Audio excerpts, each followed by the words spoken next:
আজকের এই education system সত্যি কি স্টুডেন্টদের ভবিষ্যৎ নির্মাণ করছে, নাকি শুধুমাত্র স্টুডেন্টদের মার্কসের উপর ভিত্তি করে পুরো এডুকেশন সিস্টেমটা দাঁড়িয়ে রয়েছে? নমস্কার, আমি তুহিন। আজকে আমাদের পডকাস্টে আপনাদের প্রত্যেককে ওয়েলকাম। আজকে আমরা এডুকেশন সিস্টেম নিয়ে আলোচনা করব। স্টুডেন্টদের পরীক্ষার চাপ, এআই, স্কিল বেসড বিভিন্ন টপিক নিয়ে আমরা আজকে আলোচনা করেছি, এবং তার পাশাপাশি স্টুডেন্টদের জন্য ক্যারিয়ার অ্যাডভাইস দিয়েছে আমাদের গেস্ট রাজেশ চ্যাটার্জি। তিনি তার টিচিং এক্সপিরিয়েন্স দিয়ে সমস্ত কিছু প্রশ্নের উত্তর দিয়েছে।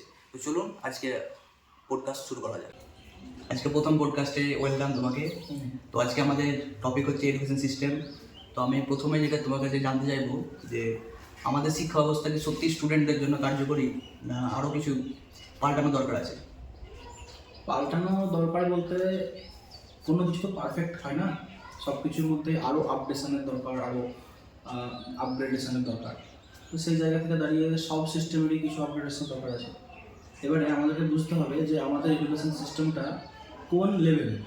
এখানে যেমন একটা খেটে খাওয়া বাড়ির মানুষরাও তার স্টুডেন্ট বা তার ছাত্রছাত্রীদের বা ছেলেমেয়েদের পাঠাচ্ছে, আবার সেরকম বিত্তশালী যারা তাদের স্টুডেন্টরাও আসছে, তাদের ছেলে ঘর থেকেও আসছে। সুতরাং সব দিক বজায় রেখে আমাদেরকে চলতে হবে। এবারে হ্যাঁ, কিছু জিনিস পরিবর্তনের দরকার অবশ্যই আছে, তবে যেটা আছে সেটাও খুব একটা খারাপ নয়, সেটাও ভালোই। এবং আমরা যদি বিগত সময়ের সিলেবাস দেখি, বিগত সময়ের সিস্টেম দেখি, তার চেয়ে বর্তমানে অবশ্যই অনেক উন্নত হয়েছে, এবং আগামী দিনে আরও উন্নত হবে বলে আমি আশা রাখি। শিক্ষা বর্তমান কি শুধুমাত্র পরীক্ষার জন্য, না জীবনেও এটা কি কোনো কাজে লাগবে? অবশ্যই শিক্ষা মানে শুধু পরীক্ষা তো নয়, পরীক্ষা তো শুধুমাত্র একটা শিক্ষার মূল্যায়ন, মানে যে শিক্ষা ব্যবস্থার একটা অংশ। আসল শিক্ষা তো জীবনের শিক্ষা, যে শিক্ষাটা পুঁথিগত দিক দিয়ে অর্জন না করে পাওয়া যায়। আমি এমন অনেক মানুষকে দেখেছি যারা হয়তো পুঁথিগত দিক দিয়ে অতটা উঁচু জায়গায় যেতে পারেনি, কিন্তু তারা শিক্ষিত হিসাবে যথেষ্টই একটা ভালো জায়গায় রয়েছে। এবার এই প্রসঙ্গে একটা কথা বলি আমি, সেটা হলো যে শিক্ষা হয়ে উঠবে কখন? যখন তার প্র্যাকটিক্যাল অ্যাপ্লিকেশন থাকবে। এখন আমাদের বড় হয়ে বাবা মাকে দেখা উচিত, গরিব মানুষদের মানে হেল্প করা উচিত, বা এই ধরনের যে বিভিন্ন নৈতিক শিক্ষা বলি বা শিক্ষার বিষয়গুলো আছে, সেগুলো কিন্তু আমাদের বইয়ে কোথাও লেখা থাকে না, কিন্তু সেগুলো আমাদের শিক্ষিত মানুষ হিসেবে সেগুলো করা উচিত এবং দরকার। তাহলে এই শিক্ষাটাকে আমরা কোথায় পাবো? এটা তো জীবনের শিক্ষা, এটা আমরা পরস্পর পেয়ে আসছি। আমি আমার শিক্ষকদেরকে দেখে শিখছি, আমি আমার বাবা মা বা আমার গুরুজনদেরকে দেখে শিখছি, আমাকে দেখে আমার যারা জুনিয়র তারা শিখবে, এভাবেই শিক্ষাটা এগিয়ে যাবে। কিন্তু কোনো বইয়ে কোথাও লেখা থাকবে না যে বড় হয়ে বাবা মাকে দেখতে হয়, বৃদ্ধাশ্রমে পাঠাতে হয় না, এটা কিন্তু কোথাও লেখা থাকবে না। তো এটাই ব্যাপার। আর ছোটোবেলা থেকে পড়াশোনাকে এত চাপ হিসেবে কেন দেখা হয়? পড়াশোনা তো ভালোবেসে করা যেতে পারে। অবভিয়াসলি পড়াশোনা তো একটা ভালোবাসার জিনিস, একটা চাপমুক্ত শিক্ষণ একটা নতুন আমাদের কারিকুলামে তো অ্যাড হয়েছে, ন্যাশনাল কারিকুলাম ফ্রেমওয়ার্ক সেটা অ্যাপ্লাই করছে। কিন্তু বর্তমানে একটা যে জিনিসটা আমাদেরকে ভাবাচ্ছে এবং তাড়িয়ে বেড়াচ্ছে, সেটা হচ্ছে কম্পিটিশান। তো সবাই বাবা মা চাইছে আমার ছেলেটাও ফার্স্ট হোক, আমার ছেলেটাও সেকেন্ড হোক, কিন্তু সবাই তো ফার্স্ট হতে পারবে না, সবাই তো সেকেন্ড হতে পারবে না। তো সেই জায়গা থেকে দাঁড়িয়ে আমাদের যে জিনিসটা আসছে সেটা হচ্ছে ইঁদুর দৌড়ের প্রতিযোগিতা। তো এই প্রতিযোগিতার জন্যই এই চাপটা তৈরি হচ্ছে। এবারে দেখা যাচ্ছে যে অমুকের ছেলে অমুক স্কুলে পড়ে গড় করে ইংরেজি বলছে, আর আমার ছেলেটা বলতে পারছে না, আমার ছেলেটাকে বলতে হবে, বলাতে হবে, পর ইংরেজি পড়ে। অমুকের ছেলেটা এই কী জানো অ্যাবাকাস এখন নতুন উঠেছে, অ্যাবাকাস শিখে আঙুল নাড়িয়ে নাড়িয়ে অঙ্ক করে ফেলছে, আমার ছেলেটা করতে পারছে না, চল তোকে অ্যাবাকাস ভর্তি করবো। এটা তো গেলো শুধুমাত্র শিক্ষার ব্যাপারে, আরও অনেক ক্যারাটে থেকে শুরু করে নাচ গান, তারপরে ছবি আঁকা, আরও অনেক কিছু। মানে এখন গার্জেনরা চাইছে আমার ছেলে সর্বগুণ সম্পন্ন হবে, আমার মেয়েটা সর্বগুণা সম্পন্ন হবে, যার ফলে আমাদের এই ইঁদুর দৌড়ের মধ্যে গিয়ে এই পুরো এডুকেশন সিস্টেমটা আমাদের যারা ক্ষুদে শিক্ষার্থী তাদের কাছে যেন মনে হচ্ছে যেন চাপ। কিন্তু এই চাপটা আসলে ক্রিয়েটেড, আর্টিফিশিয়াল। এই চাপটা আসলে চাপ নয়। আমরা যখন পড়াশোনা করেছি আমরা জানতামই না এত কিছু হয়, এত কিছু করা সম্ভব। এবার শিক্ষক মানে শিক্ষার ক্ষেত্রে যেটা দরকার বাবা মায়ের, যে আমার ছেলেটা বা মেয়েটা কোন দিকে প্যাশন আছে, কোন দিকে প্যাশনেট, সেই জায়গাটা যখন ওই ছাত্রটাকে বা ছাত্রীটাকে করতে দেওয়া হবে, সে অটোমেটিক্যালি মানে এনজয় করবে ব্যাপারটা তার কাছে চাপ থাকবে না। তো পড়াশোনাটাকে যদি আমরা এনজয়েবল করে তুলতে পারি, তো সেটা আর চাপ থাকবে না। কিন্তু আমরা ওই কম্পিটিশন জিনিসটাকে নিয়ে এসে কিন্তু চাপটাকে বাড়িয়ে ফেলছি। এই কম্পিটিশনটা ভালো না খারাপ? আমি এটা বলতে যাচ্ছিলাম, খুব ভালো প্রশ্ন। কম্পিটিশনেরও দরকার আছে আবার, একজন স্টুডেন্ট যদি শুধুমাত্র নিজে নিজে শেখে আর ভাবে যে আমি একমাত্র রাজা, তাহলে তার মধ্যে একটা কি বলবো, সিনিয়রিটি বা সুপিরিয়রিটি কমপ্লেক্স কাজ করবে, যে আমি সব জানি। কিন্তু ওর থেকেও যে বেটার কেউ জানে বা ওর থেকেও যে বেটার পরিশ্রম করতে কেউ পারে, ওর মধ্যে সে আইডিয়াটাই আসবে না। এমন অনেক সময় ঘটে কম্পিটিশনের আবহাওয়ায় একটা খারাপ স্টুডেন্ট ভালো হয়ে যায়। এমন অনেক সময় ঘটে যে একটা কম্পিটিশনের আবহাওয়ায় একটা খারাপ ছেলে ভালো ছেলে খারাপ হয়ে যাচ্ছে। সেটা কী করে হয়? ও আর চাপে নিতে পারছে না, ও নার্ভ ধরে রাখতে পারছে না। তখন যেমন ধর একটা স্টুডেন্ট হয়তো বললো যে আমি চিরদিন ফার্স্ট হয়ে আসছি, আমাকে পজিশনটা ধরে রাখতে হবে। এই ধরে রাখার ফাঁদে পড়ে সে আসলে এক্সট্রা প্রেশার নিয়ে ফেলছে, আসলে নিজের কাজটা নিজে করতে পারছে না। আবার একটা স্টুডেন্টের মধ্যে এই একটা মনোবল তৈরি, একটা মোটিভেশন, যে অমুক ছেলেটা এত সুন্দর পড়াশোনা করে, দিনে 8 ঘন্টা পড়ছে বা খুব সুন্দর স্ট্র্যাটেজি অবলম্বন করছে, আমিও করবো, তার জীবনে উন্নতি হলো। তো কম্পিটিশনটা দরকার আছে, কিন্তু সেই লেভেল পর্যন্ত। কিন্তু আমাদের বর্তমান শিক্ষার্থীর অভিভাবকরা এই কম্পিটিশনটাকে ম্যান্ডেটরি করে ফেলছে। যে ছেলেটা যেটা পারবে না তাকে দিয়ে সেটা করার চেষ্টা করা হচ্ছে, ইচ অ্যান্ড এভরিথিং তাকে অংশগ্রহণ করানো হচ্ছে। তারপর আইনস্টাইনের একটা কথা ছিল যে কোনো বাঁদরকে যদি তুমি গাছে জ্বলতে পারো তাহলে সে পারবে, কিন্তু সমুদ্রে সে সাঁতার কাটতে পারবে না। সেরকমই মানে এখনকার যে সিস্টেমটা, সবার জন্য একই পরীক্ষা দিয়ে দিচ্ছে, কিন্তু ভালো খারাপ বা এটা কোনো মানে পরীক্ষা করছে না, মানে জানতেও চাইছে না যে সে কোনটা ভালোবাসে বা তার কোনটা মানে সে করতে চায় লাইফে, কোনটা দিয়ে এগোতে চায়, এটা জানতেই চাই না। তো আমি আর একটা প্রশ্ন জানতে চাইবো তোমার কাছে, যে ভালো নম্বর ইকাল টু ভালো জীবন, এটা কতটা সত্য? কতটা সত্য বলতে, এখন যদি আমরা এটা ভেবে নিই যে ভালো নম্বর যে পাচ্ছে সে নো ডাউট ভালো ছেলে, যদি এটা ধরে নিই, তাহলে তার জন্য তার সামনের জীবনটা অবশ্যই ভালো হবে। যদি সে সঠিক জায়গায় সঠিক পড়াশোনাটা করেছে, যে নাম্বারটা পেয়েছে। আর নাম্বার পাওয়ার স্ট্র্যাটেজি আলাদা, আর শিক্ষিত হওয়ার বা পড়াশোনা করে নিজেকে জ্ঞানী করে তোলার স্ট্র্যাটেজি কিন্তু আলাদা। যেমন ধর, একটা আলোর সামনে যদি একটা অবজেক্ট রাখা হয়, তাহলে সেই অবজেক্টটার ছায়াটা পড়বে। তাহলে আমরা যদি ধরে নিই যে আলোটা হচ্ছে জ্ঞান আর ছায়াটা হচ্ছে আমাদের রেজাল্ট, তাহলে আমি যদি জ্ঞানের পিছনে দৌড়াই, অটোমেটিক্যালি আমি ছায়া পেয়ে যাবো। এবারে ঘটনাটা ঘটছে কি, কেউ হয়তো আলোর পিছনে দৌড়াচ্ছেই না, ঠিক যখন ছায়াটা দরকার তখন আলোটার কাছে গিয়ে দাঁড়িয়ে পড়ছে। এটা হচ্ছে ছদ্মবেশী সাফল্য, ছদ্মবেশী রেজাল্ট। এই রেজাল্ট দিয়ে কিন্তু জীবনে স্টান করা যায় না। এবার হ্যাঁ, কিছু কিছু ক্ষেত্র রয়েছে, বা আগে বেশি পরিমাণে ছিল, যে একাডেমিক যে স্কোর, সেই স্কোরটার উপরে অনেক চাকরি বাকরি অনেক কিছু ডিপেন্ড করতো। এখন বর্তমান দিনে একাডেমিক স্কোরের উপর জোরটা কমে আসছে, আস্তে আস্তে আস্তে আস্তে স্কিল বেসড যে ক্যারিয়ার, সেটাই তৈরি হচ্ছে। মানে তোমার স্কিল আছে তো ইউ আর ওয়েলকাম, তোমার স্কিল নয় তো তোমার চান্স নাই। এরকম একটা দিন আস্তে আস্তে আসছে, যেভাবে আমাদের এআই এগিয়ে আসছে, যেভাবে কম্পিউটার আমাদের সর্বত্র তার জায়গা করে নিয়েছে। সো স্কিলটা এখন খুব ইম্পর্টেন্ট স্কোরের থেকে। এখন একটা জানতে চাই না যে তুমি মাধ্যমিকে কত নম্বর পেয়েছিলে, এখন জানতে চাই যে তুমি পাওয়ার পয়েন্ট এক্সেলের কাজ জানো কিনা।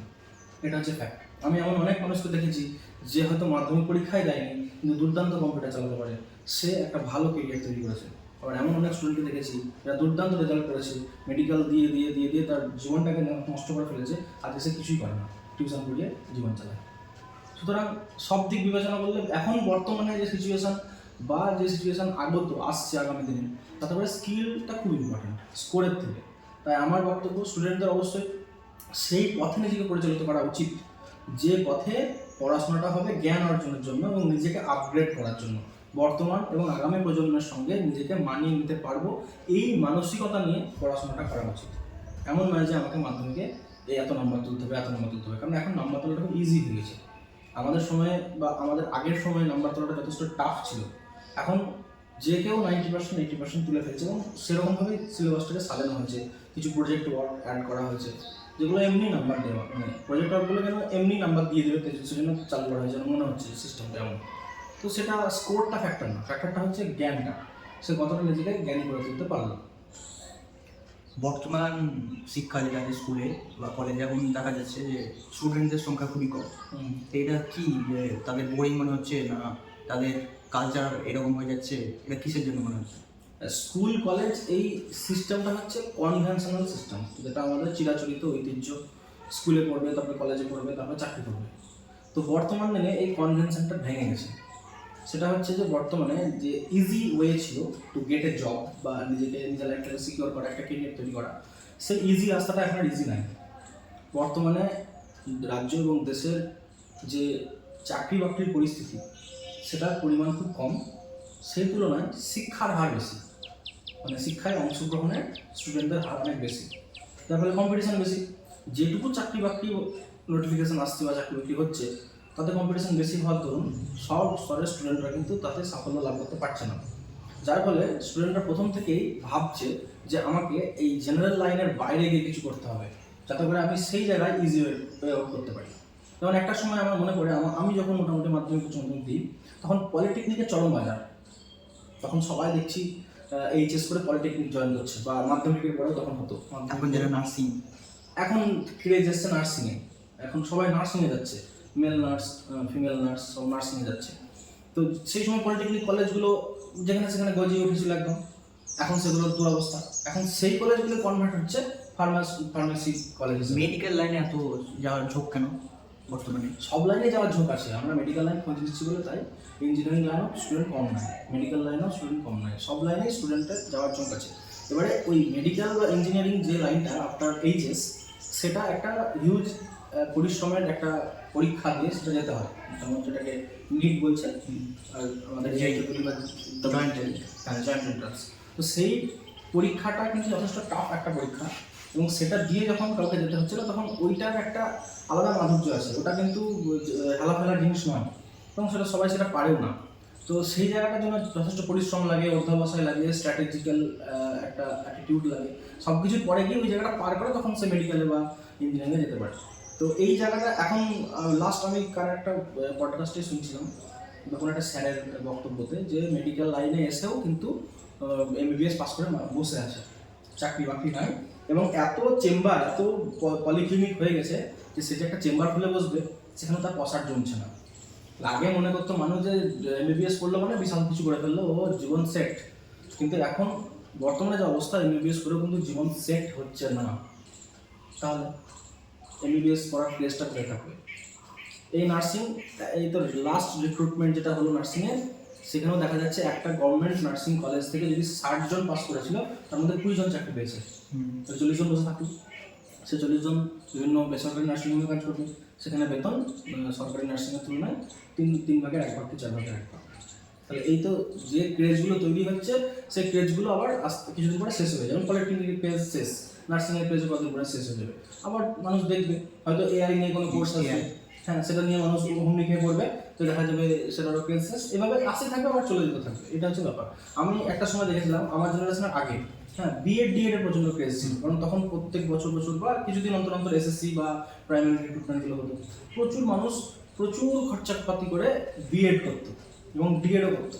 আজকে বিএড ডিএড এর কলেজের ম্যানেজমেন্ট দৌড়ে দৌড়ে ছেলে মেয়ে খুঁজে নিয়ে আসে, কে বিএড করবে কে ডিএড করবে, ক্রেজ শেষ, কারণ চাকরি নেই। সুতরাং এই পরিস্থিতিতে দাঁড়িয়ে এখন এইটাই চলছে, যে একটা ক্রেজ থাকে, একটা ক্রেজ থাকে না। তো সেই জন্য বর্তমানে যারা এই জেনারেশনের স্টুডেন্ট একাডেমিকে আছে স্কুলে এবং কলেজে, তাদের ভাবনা চিন্তা হচ্ছে যে এই স্কুল কলেজের একাডেমিক পড়াশোনা করে আমার জেনারেল লাইনে থেকে লাভ নাই, লাভটা যেদিকে সেদিকে আমাকে যেতে হবে, সেই জন্য তারা এইভাবে ভাবনা চিন্তা করছে। বিহার উত্তরপ্রদেশের একটা বেল্ট আছে, সেই বেল্টের স্টুডেন্টরা প্রথম থেকে ইউপিএসসির জন্য প্রিপারেশন শুরু করে। কীভাবে? ওরা ভেবেই নেয় যে আমি জেনারেল লাইনে যাবো, কিন্তু আমার টার্গেট ইউপিএসসি, বা ইউপিএসসি যদি নাও হয় প্ল্যান বি সেকেন্ড কোনো একটা গভর্নমেন্ট জব, যেটা সেন্ট্রাল হতে পারে বা স্টেট হতে পারে। সেজন্য তারা করে কি, মাধ্যমিকের পর থেকেই তারা কিন্তু প্রিপারেশন শুরু করে দেয়, কোচিং নিয়ে হোক বা সেলফ স্টাডি হোক। এদিকে জেনারেল লাইনে পড়াশোনা চলে, আর্টস, পাতি আর্টস নিয়ে এইচএস পড়ে, পাতি একটা পাস কোর্সের একটা সাবজেক্ট নিয়ে গ্র্যাজুয়েশন করে, গ্র্যাজুয়েশন হয়ে গেল মানে সে qualified for appearing for the exam. তারপরে এক্সাম অ্যাপিয়ার করছে, ততদিনে কিন্তু ওর মাধ্যমিকের পরে 2 বছর, গ্র্যাজুয়েশন পর 3 বছর, 5 বছর অলরেডি কোচিং নেওয়া বা প্রিপারেশন করা হয়ে গেছে। ও যখন জাস্ট শুরু করছে, প্রথমবার ফর্ম ফিল আপ করছে ইউপিএসসি হোক বা যে কোনো কম্পিটিটিভ এক্সামের জন্য, সে কিন্তু 5 বছর আগে থেকে প্রিপেয়ার। আর আমাদের এই বাংলা বেল্টের ছেলেরা কী করে, যখন আর কিছু রাস্তা খুঁজে পায় না, তখন কম্পিটিটিভ পরীক্ষায় নামে, আর তখন থেকে তারা শুরু করে, তারপর থেকে আবার 5 বছর লাগে দিয়ে বলে আমার ছেলে চাকরি হচ্ছে না, আমার মেয়ে চাকরি হচ্ছে না, স্টুডেন্টরা বলে আমার চাকরি হচ্ছে না, দেশে চাকরি নেই। সে যে প্রিপারেশনটা শুরু করছে দেরি করে, সেটা সে মানতেই চায় না, যার জন্য বর্তমানে ওই দিককার ওই বেল্টের স্টুডেন্টদের চাকরির হার বেশি। লক্ষ্য করে বিহার এখন অনেক এগিয়ে গেছে, অবশ্য ওখানে কিছু স্যার রয়েছে যারা খুব টেনেছে রাজ্যটাকে, সেজন্য আমরা দেখতে পাই আইএএস আইপিএস যারা ম্যাক্সিমাম হিন্দি ভাষী হয়, ওই উত্তরপ্রদেশ বিহার দিল্লি ওই বেল্টের স্টুডেন্ট যারা। তো এই হচ্ছে বিষয়। আর একটা টপিক আছে, সেটা হচ্ছে আইআইটি। আইআইটির জন্য আমাদের বিখ্যাত কিছু কোচিং সেন্টার আছে, কোটা। তো তো কোটা ফ্যাক্টরি বলতে একটা সিরিজ তৈরি হয়েছিল। তো সেখানে নাকি আইআইটিয়ানস তৈরি করা হয়। তো সেখানে সাকসেস রেটের থেকে যদি আমরা ফেলিওর রেট দেখি, ফেলিওর রেট বেশি। সাকসেস রেটটাকে আমরা হাইলাইট করি, ফেলিওর রেটটাকে হাইলাইট করি না। তো প্রচুর মানুষ ফেল হয়ে ফিরে আসে। দেখা গেল কয়েক লক্ষ লোক যাচ্ছে, স্টুডেন্ট যাচ্ছে, আর পাস করছে মাত্র কয়েক হাজার। তো এই ব্যাপারটা একটা ফ্যাক্ট যে আমরা বিভিন্ন জায়গায় ছুটছি, ক্রেজটাকে ধরার চেষ্টা করছি, কিন্তু আলটিমেটলি যার যেটা হওয়ার, যার যেখানে যেটা হওয়ার সেটাই সেখানে হচ্ছে। তবে ওই জেনারেল লাইনের ক্রেজটা আস্তে আস্তে কমছে, এটা ফ্যাক্ট। স্কুল কলেজে স্টুডেন্টদের উপস্থিতি কমে যাওয়ার কারণ এটাই যে জেনারেল লাইনের প্রতি মানুষের ভরসা উঠে যাচ্ছে আস্তে আস্তে।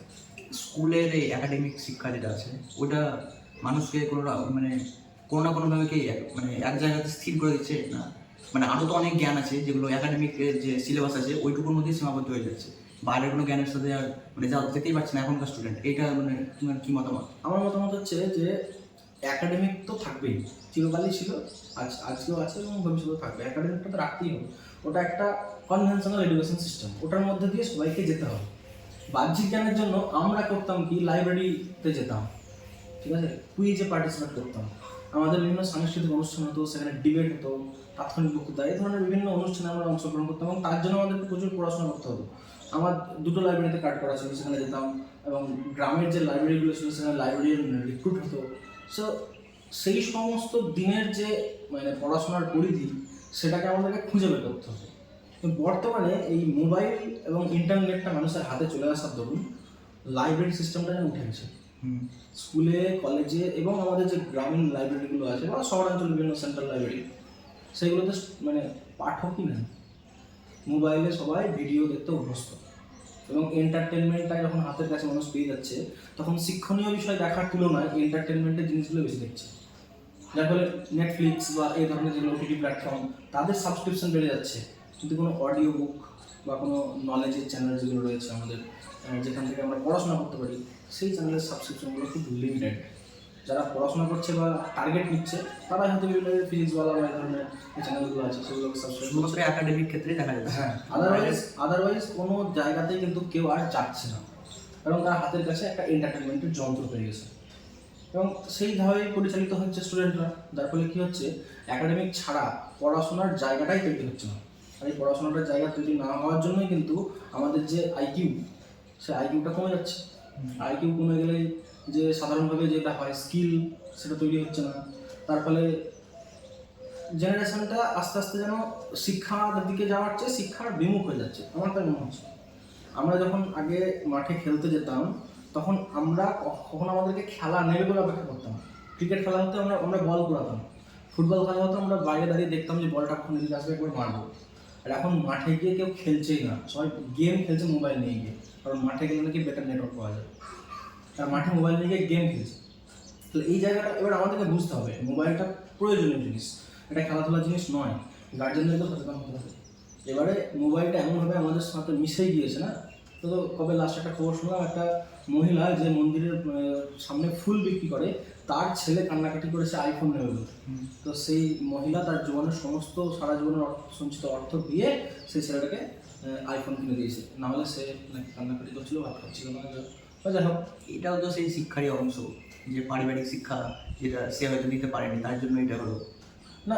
এখন জেনারেশনটা তো এরকম চলে আসছে, আজকে আমার আইফোন নেওয়ার ইচ্ছা কেন হচ্ছে, আমি আমার বন্ধু দেখছি তাই না? যেমন ছোটোবেলায় আমাদের একটা খেলনা নিয়ে এই ঘটনাটা ঘটতো।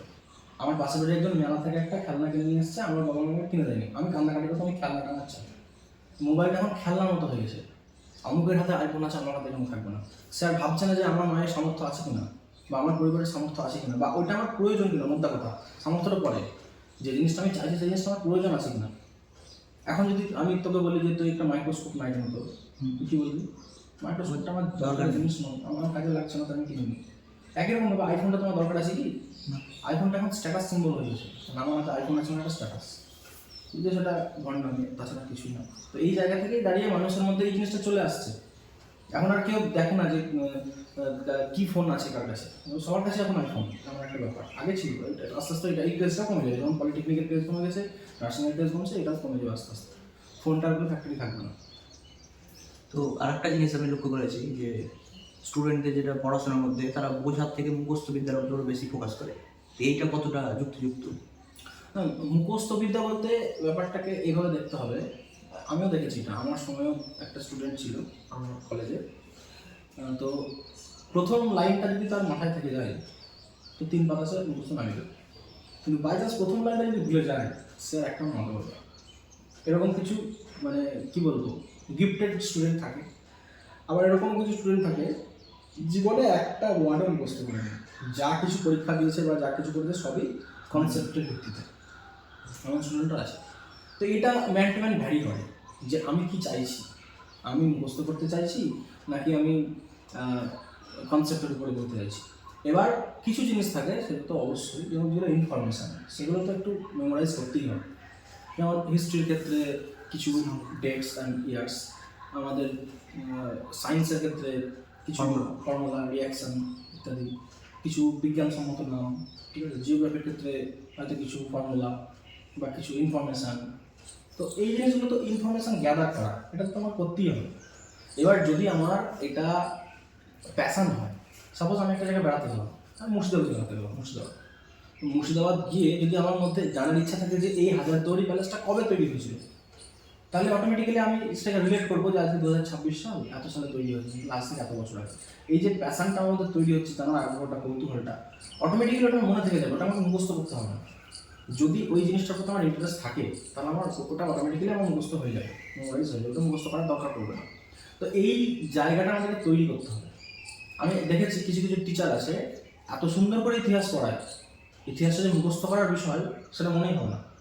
আবার এমন সুন্দর করে হয়তো বিজ্ঞান পড়াচ্ছে, মুখস্থ ব্যাপারটাই আসছে না, এবং সেই টিচার আবার জোরভাবে বলে যে এই জিনিসটা মুখস্থ করার বিষয় নয়, এই জিনিসটা বোঝার বিষয়। রিলেশনটা তৈরি করতে হবে, আমি কীভাবে মনে রাখতে পারি। এবার কিছু কিছু কম্পিটিটিভ টিচার আছেন, কম্পিটিটিভ এক্সামের জন্য প্রিপারেশন বা কোচিং করান, তারা আবার কিছু ফর্মুলা তৈরি করেন, বাবার হলো আবার অসুখ, মোগল সাম্রাজ্যের রাজাদের নাম মুখস্থ করার জন্য এই টাইপের কিছু ফর্মুলা তৈরি করেন। সেগুলো একটা ট্রিক্স, সেগুলো আমরা ফলো করতে পারি। কিন্তু আমার বক্তব্য হচ্ছে যে মুখস্থ করার প্রয়োজনই পড়বে না যদি সে রিলেট করতে পারে, যদি জিনিসটাকে রিলেট করতে পারে, সেটা অভ্যাসের মধ্যে থাকে, অটোমেটিক্যালি মুখস্থ হবে। সাপোজ ধর একটা খবরের কাগজে একটা খবর তুই পড়লি, সকালবেলায় ঘুম থেকে উঠে একটা খবর দিলি, দিয়ে বিকেলবেলায় তোর সাথে আমার দেখা হলো, আমি তোকে জিজ্ঞেস করলাম যে আজকে পেপারে ওই খবরটা পড়েছিস? তুই বলি হ্যাঁ পড়েছি। সাপোজ একটা অ্যাক্সিডেন্টের ঘটনা, কোথায় হয়েছে, কটার সময় হয়েছে, কজন মারা গেছে, কী হয়েছে না হয়েছে, তোকে জিজ্ঞেস করলো, তুই যেন এভরিথিং কিন্তু বলতে পারবি না। আমি কিন্তু তোকে বলেছিলাম যে পড়িস, মুখস্থ করিস, তোকে ধরবো, কিন্তু তুই বলতে পারবি এটা নিজে থেকে একটা এনার্জি এনার্জি যে হ্যাঁ এইটা একটা ঘটনা ঘটেছে, তাই তো কী হয়েছে আমি জানবো, আমার জানার ইচ্ছা হচ্ছে। সেই জায়গা থেকে তুই হয়তো একবারই পড়েছিস, কিন্তু ওই খবরটা একবারই পড়েছিস, কিন্তু বিকালবেলা তোকে জিজ্ঞেস করলে সব বলে দিবি, বা বিগত 7 দিন 10 দিন পরে জিজ্ঞেস করলে তুই কিন্তু বলতে পারবি, কারণ ওই জিনিসটা তোর আগ্রহ তৈরি করেছে। সে আগ্রহটাই তোকে ওটা মুখস্থ করিয়েছে, তুই কিন্তু জোর করে মুখস্থ করিস নি, একবারে বেশি করিস নি। তো আমরা সেই পড়াশোনাটাকে যদি ওইভাবে দেখি তাহলে আমাদের মুখস্থ করার প্রয়োজন পড়বে না, একবার পড়লেই হয়ে যাবে, আর মুখস্থ করতে হবে, অটোমেটিক্যালি মনে থাকবে। সে আগ্রহটা আসলে আমাদের নয়, আমরা নিজেদের পড়াশোনাটাকে একটা চাপ বলে মনে করি, আবার পড়তে বসতে হবে, সন্ধ্যাবেলায় হাত পা ধুয়ে, এরকম একটা ব্যাপার। মানে যদি কাউকে বলা হয় চলো সিনেমা দেখবো, বা সে কিন্তু এরকম বোর ফিল করেন, আবার সিনেমা দেখতে হবে হাত পা ধুয়ে সুন্দর করে সন্ধ্যাবেলায়, সে কিন্তু এনার্জি, ইয়েস সিনেমা দেখবো। পড়াশোনার ক্ষেত্রে কিন্তু কেউ এইভাবে বলে না ইয়েস চলো পড়তে বসবো, কেউ বলছে না। সেটা হচ্ছে ব্যাপার, সেই পড়াশোনাটাকে এনার্জিটাকে তৈরি করতে হবে, এবং সেই জন্য দরকার হচ্ছে মোটিভেশন। শিক্ষকদের কাছ থেকে আমরা সেই মোটিভেশন পাই, মোটিভেশনাল স্পিকারদের কাছ থেকে পাই, আমরা কাউকে দেখে মোটিভেট হই। হ্যাঁ, মোটিভেশন শুধুমাত্র যদি কথা বলে দেওয়া যায় তাই না। হয়তো দেখা গেলো তোর পাড়াতে এমন একটা স্টুডেন্ট আছে যাকে দেখেই তুই মোটিভেট হচ্ছিস, তোর সঙ্গে তো কথাও নাই, হয়তো অনেক বড় দূর থেকে, তাকে দেখেই তুই মোটিভেট হচ্ছিস, বাপরে সেটা তাই করছে, তাই করছে, অটোমেটিক মোটিভেশনটা চলে আসে। তো এই জায়গা থেকে দাঁড়িয়ে আমার মনে হয় মুখস্থ ভার্সেস কনসেপ্ট এটা কোনো ফ্যাক্টরই না, যে যেভাবে পড়াশোনা থেকে দেখে সেভাবেই ব্যাপারটা চলবে। কারোর কাছে সেটাই কষ্টকর মুখস্থের বিষয় বলে মনে হবে, সেই জিনিসটা কারোর কাছে খুব ইজি এবং কনসেপ্টুয়াল বলে মনে হবে। এটা হচ্ছে গ্রামের স্কুলগুলোতে মূলত যে সায়েন্সের যে সাবজেক্টগুলো আছে ওগুলোতে প্র্যাকটিক্যাল লার্নিংয়ের থেকে থিওরি যেটা আছে সেটা থেকে গুরুত্ব দেওয়া, প্র্যাকটিক্যালটা সম্বন্ধে গ্রামের স্টুডেন্টরা জানতেই পারে না। এইটা বিষয়ে তোমার কী মতামত?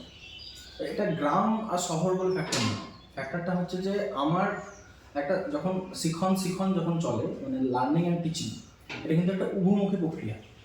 একটা টিচার তখনই তার সম্পূর্ণটা দিতে পারবে যখন অ্যাকসেপ্টেন্স থাকবে, সেই টিচারের কথাটার একটা গুরুত্ব থাকবে এবং সেটাকে রিসিভ হবে। তখন সেই টিচারটা এনার্জি পাবে, সেই টিচারটা বলবে যে হ্যাঁ তাহলে আমি এটাতে শেখাবো, এটা শিখতে চাইছি, এটা জানতে চাইছি, এটা আগ্রহ আছে। দেখো একটা শিক্ষক ক্লাসে 30 জন স্টুডেন্টের মধ্যে 4 জন কি 10 জন কি 5 জন স্টুডেন্ট উপস্থিত, তাহলে এখান থেকে একটা অনাগ্রহের ব্যাপার তার সামনে এলো যে হ্যাঁ এরা পড়াশোনা করতে চাইছে না, ক্লাসে আসতে চাইছে না। সে 4 জনের মধ্যেও আবার সেই রিসিভ করার ব্যাপারটা নাই, মানে জাস্ট তাদের শরীরটা ফিজিক্যালি বসে আছে ক্লাসে, মাইন্ডটা কিন্তু ক্লাসে নাই, কোনো অ্যাটেনশনই নাই। তাহলে সেই শিক্ষকটার শিক্ষা দান করার যে অ্যাটিটিউড সেটা কিন্তু বদলে যাবে। তখন সে কী করে যাবে, কোনো মতে জিনিসটাকে পার করতে। এবার যদি উল্টোটা হয়, হ্যাঁ, যে স্টুডেন্টের প্রচণ্ড আগ্রহী, প্রচণ্ড কৌতূহলী, তার কৌতূহলী মন নিয়ে বসে থাকে স্যার কী বলবে, স্যার কী করাবেন, অটোমেটিক্যালি স্যারের ইচ্ছা হবে যে জিনিসটা থিওরিতে করাচ্ছেন সেই জিনিসটা প্র্যাকটিক্যালি করে দেখাবে। আমি বেশ কিছু ইউটিউবে ভিডিও দেখতে পাই, কোচিং সেন্টারে স্যার আগেই প্র্যাকটিক্যালটা করায়। ফিজিক্স স্যার একটা স্যার করায় দেখেছি, হ্যাঁ, বেলুন ফুলিয়ে দিল, দিয়ে বললো যে এটাকে চেকটা করতে হবে, বা হয়তো বললো যে একটা পিন কাটা। তো এই ছিল আজকে আমাদের পডকাস্ট। রাজেশ দাকে আমার তরফ থেকে অনেক ধন্যবাদ। তিনি আমাদের কাছে সমস্ত কিছু এক্সপিরিয়েন্স শেয়ার করেছে এবং স্টুডেন্টদের জন্য কেরিয়ার অ্যাডভাইস দিয়েছে। তো এই বিষয়ে আপনাদের কী মতামত আপনারা অবশ্যই কমেন্ট বক্সে জানান। দেখা হচ্ছে নেক্সট পডকাস্টে। ততক্ষণ আপনারা ভালো থাকুন, সুস্থ থাকুন। ধন্যবাদ।